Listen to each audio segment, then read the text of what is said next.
2 महीने पहले ही सुजाता की शादी हुई थी। उसका ससुराल पास के ही गांव में था। घर में सिर्फ वो और उसके पति रहते थे। मैं अकेले दिन भर काम करती हूँ और ये आराम से आके खाना खाने बैठ जाते हैं। कपड़े धोने नदी पे जाओ, पानी भरो, चूल्हा चक्का, बस इसी में मेरी जिंदगी बीतने वाली है। मेरा सारा सिलाई कढ़ाई का हुनर मिट्टी में मिलने वाला है। तभी परेश उठ जाता है। खेतों में काम करके उसका बदन दर्द कर रहा है। सुजाता, अदरक डाल के गर्मा गर्म चाय बना देना जरा। हाँ हाँ, क्यों नहीं। भगवान ने मुझे 4 हाथ जो दिए हैं। क्या हुआ, तुम ऐसे क्यों बात कर रही हो? जैसे कि तुमको जानते ही नहीं। सुजाता का मूड आज बहुत ही उखड़ा हुआ था। उसे ऐसा लग रहा था कि उसके पति उसकी कोई चिंता नहीं करते। उसने उसे घर की नौकरानी बना के रखा है। सुजाता उदास होकर नदी के किनारे बैठी है। तभी उसकी सहेली दुर्गा वहां आती है। ऐसे क्यों बैठी हो सुजाता? सब ठीक तो है? कुछ नहीं, बस ऐसे ही ऊब चुकी हूँ मैं इस जिंदगी से।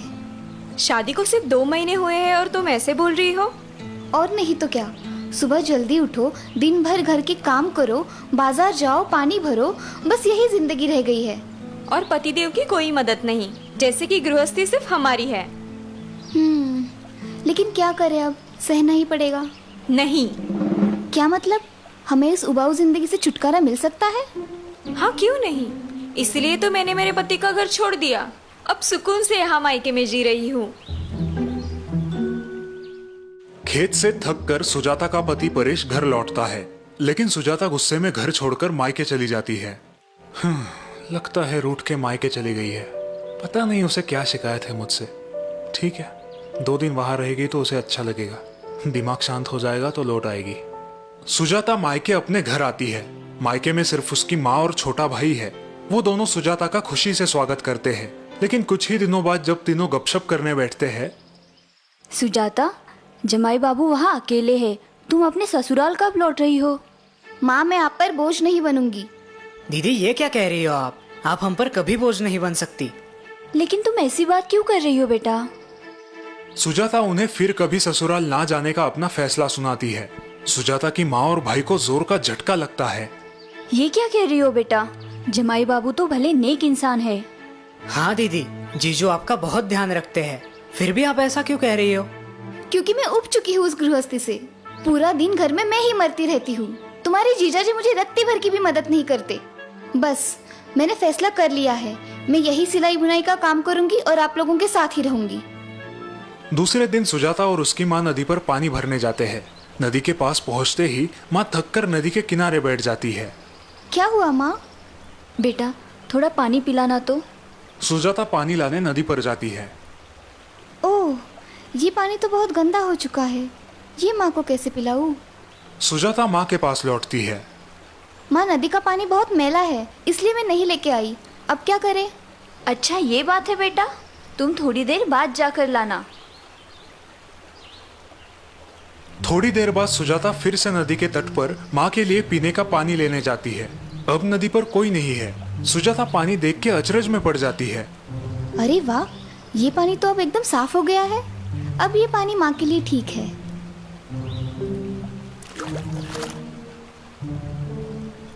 माँ, नदी का पानी बिल्कुल साफ है। ये कैसे हुआ? हमने तो कुछ नहीं किया। क्योंकि उसमें जमा मिट्टी और गंदगी नीचे बैठ गई है और बिना कुछ किए हमें साफ पानी मिल गया। बेटा, जीवन भी ऐसे ही होता है। कभी कभी हम जल्दबाजी में, गुस्से में होते हैं और तब हमारे दिल और दिमाग की अवस्था भी गंदगी भरे नदी के पानी जैसी होती है। सुजाता माँ की बात समझने की कोशिश कर रही है।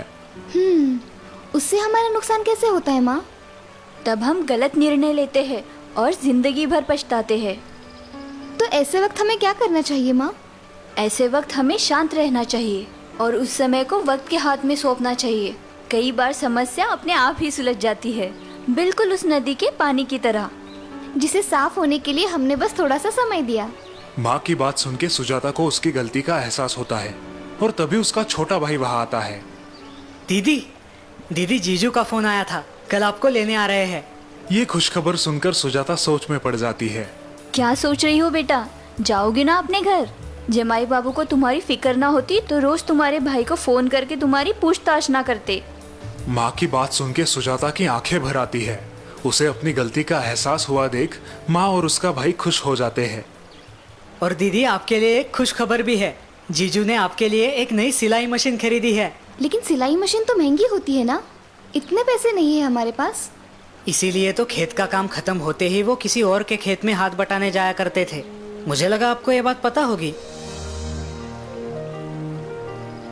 माँ मुझे माफ कीजिए, गुस्से में आकर मैं बहुत गलत निर्णय ले रही थी। अब जिंदगी भर आपकी ये सीख याद रखूंगी। और इस तरह सुजाता वापस ससुराल जाकर हंसी खुशी रहती है।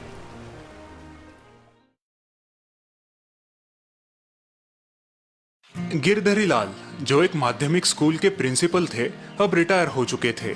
उनके इकलौते बेटे तुषार की कुछ ही महीनों पहले शादी हुई थी और वो एक अच्छी जॉब भी कर रहा था। पिताजी, आपको बाजार से कुछ मंगवाना है तो बताइए, मैं शाम को ऑफिस से आते वक्त ले आऊंगा। नहीं बेटा, दवाइयाँ कल बहू ने ला दी है। बाकी एक दो नए पौधे गार्डन में लगाने थे, वो मैं खुद नर्सरी से ले आऊंगा। जी पिताजी। गिरधरी लाल की रिटायर्ड लाइफ अच्छी गुजर रही थी। किताबें पढ़ना, बागवानी करना, शाम को सैर सपाटे के लिए पहाड़ी पर जाना, दोस्तों से मिलना, पूरा दिन हंसते खेलते गुजर जाता। और अब उनकी खुशी और बढ़ने वाली थी। एक दिन तुषार और उसकी पत्नी उनके पास आए। पिताजी, हमें आशीर्वाद दीजिए। आशीर्वाद? किस बात के लिए बेटा?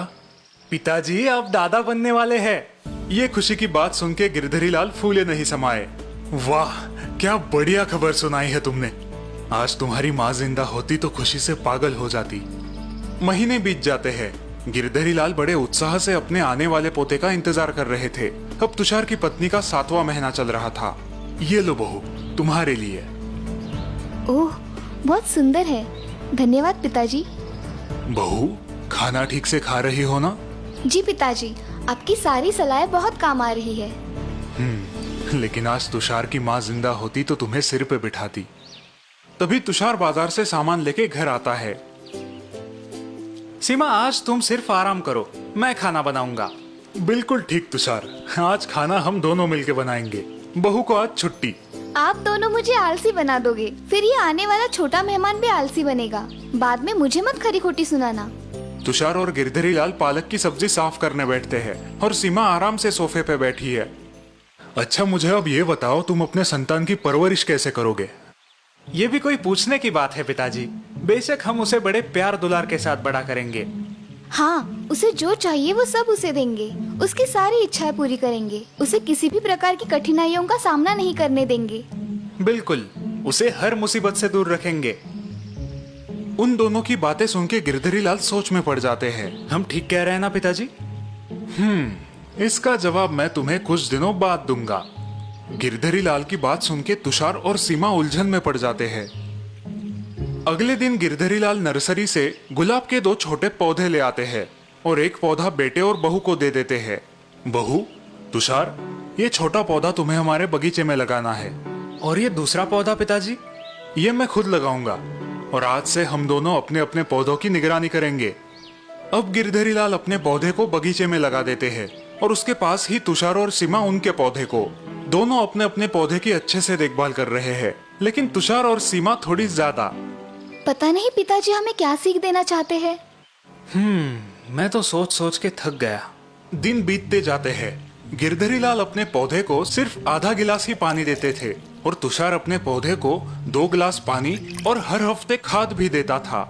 हमारा पौधा पिताजी के पौधे से ज्यादा हरा भरा लग रहा है ना? हाँ, और ज्यादा ऊंचा भी। सीमा और तुषार उनके पौधे का विकास देख के बहुत खुश थे, लेकिन गिरधरी लाल अपने पौधे को सिर्फ आधा गिलास ही पानी क्यों देते थे, ये बात उनकी उलझन बढ़ा रही थी। पिताजी, आप अपने पौधे को इतना कम पानी क्यों डाल रहे हो? मुझे लगता है इसीलिए उसका ठीक से विकास नहीं हो रहा। सही वक्त आने दो, मैं तुम्हारे सारे सवालों का जवाब दूंगा। एक दिन रात को अचानक तूफान आता है। जोर की हवाएं चलती है। सुबह जब तुषार और सीमा बाहर बगीचे में आते हैं तब वो हैरान हो जाते हैं। ओह, ये क्या? हमारा हरा भरा पौधा बिल्कुल नष्ट हो गया है। सारी जड़ें मिट्टी से बाहर उखड़ आई है। ये कैसे मुमकिन है? बाप रे, इसका मतलब पिताजी के पौधे का तो भारी नुकसान हुआ होगा। तभी उनका ध्यान गिरधरी लाल के पौधे की ओर जाता है और वो चकित हो जाते हैं। इतने में गिरधरी लाल वहां पर आते हैं। पिताजी, ये तो अनहोनी हो गई। क्या हुआ बेटा? पिताजी, हमारा पौधा कल रात के तूफान में पूरा नष्ट हो गया है। अच्छा, ये तो बहुत बुरा हुआ। लेकिन पिताजी, आपका पौधा बिल्कुल टकाटक है। आप ना तो उसे खाद डालते थे और ना ही बहुत सारा पानी देते थे। और हमने इतनी सावधानी से उसकी देखभाल की, फिर भी वो इस तूफान में टिक नहीं पाया। ऐसा क्यों? वो इसलिए क्योंकि तुम्हारे जरूरत से ज्यादा देखभाल ने उसकी मजबूत बनने की नैसर्गिक क्षमता को मार डाला। तुषार और सीमा अभी भी उलझन में है। हम कुछ समझे नहीं पिताजी। समझाता हूँ। जब मैं मेरे पौधे को सिर्फ जरूरत के अनुसार आधा ग्लास पानी दे रहा था, तब पौधा अपनी बढ़ती हुई जरूरत पूरा करने के लिए खुद की जड़ों को जमीन के अंदर फैला रहा था और आसपास के मिट्टी से पानी प्राप्त कर रहा था। इसी वजह से उसकी जड़ों ने जमीन में अच्छे से पकड़ जमा ली। इस कारण कल रात के तूफान का इस पौधे ने डट के सामना किया। और हमारा पौधा क्यों नहीं कर पाया? वो इसलिए क्योंकि तुम्हारी ज्यादा देखभाल ने उसकी परिस्थिति से मुकाबला करने की क्षमता नष्ट कर दी। तुम्हारे पौधे को जरूरत से ज्यादा पानी, पोषण मूल्य आराम से मिल रहे थे, इसीलिए उसने मिट्टी के अंदर घुसने की कोशिश ही नहीं की। और इसीलिए उसकी जड़ें जमीन में पक्की पकड़ न कर पाई और पौधा कल के तूफान का सामना न कर सका। बिल्कुल सही। लेकिन आप हमें इस अनुभव से क्या सीख देना चाहते हैं? हमारी संतान भी इसी पौधे की तरह होती है। उनकी बढ़ती उम्र में अगर उन्हें जरूरत से ज्यादा लाड़ प्यार और देखभाल मिले तो उनकी कठिन परिस्थितियों से लड़ने की क्षमता विकसित नहीं होती। और जिंदगी में उन्हें संकटों का सामना करना मुश्किल होता है। एकदम सही। आई बात समझ में। थैंक यू पिताजी, हम आपकी सलाह याद रखेंगे।